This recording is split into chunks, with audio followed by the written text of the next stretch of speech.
Kenneth Walker and Travis Etienne are two great running backs, but I wanted to know who was better. So I built an algorithm that was actually a spreadsheet to find the answer. The algorithm factored in each of these stats from the 2022 season, including but not limited to yards per game, yards per attempt, yards per reception, average depth of target, yards before contact per attempt, receptions per broken tackle, rushing touchdowns, and well, you get it. So I plugged in Etienne and Walker's stats, and this is what I found. Both guys are roughly the same when it comes to yardage from runs. The first big difference is that Etienne fumbles the ball a lot more. Through 17 games, Etienne lost the ball 5 times, giving him one of the highest fumbles per attempt ratios in the league. On the other side, Walker had 228 rushing attempts and didn't lose the ball a single time.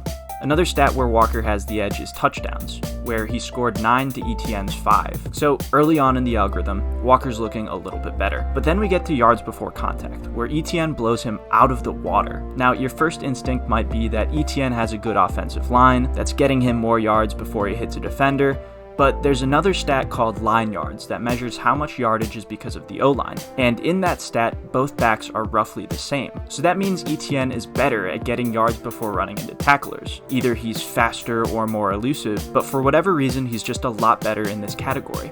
He's also much more effective in the passing game, where he stacked up 316 yards to Walker's 165. And his production isn't just because he's getting the ball a lot either. He's also much more efficient than Walker, and he gets more yards after the catch.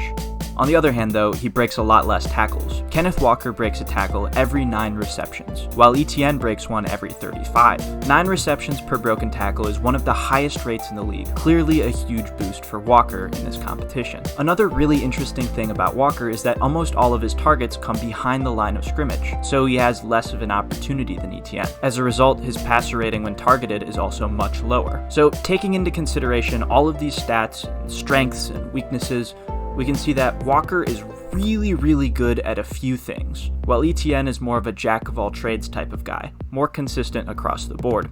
He also has his strengths though, and because of this, the algorithm says that Etienne is just barely better than Walker. The final score is 90.7 to 90.3, and that's why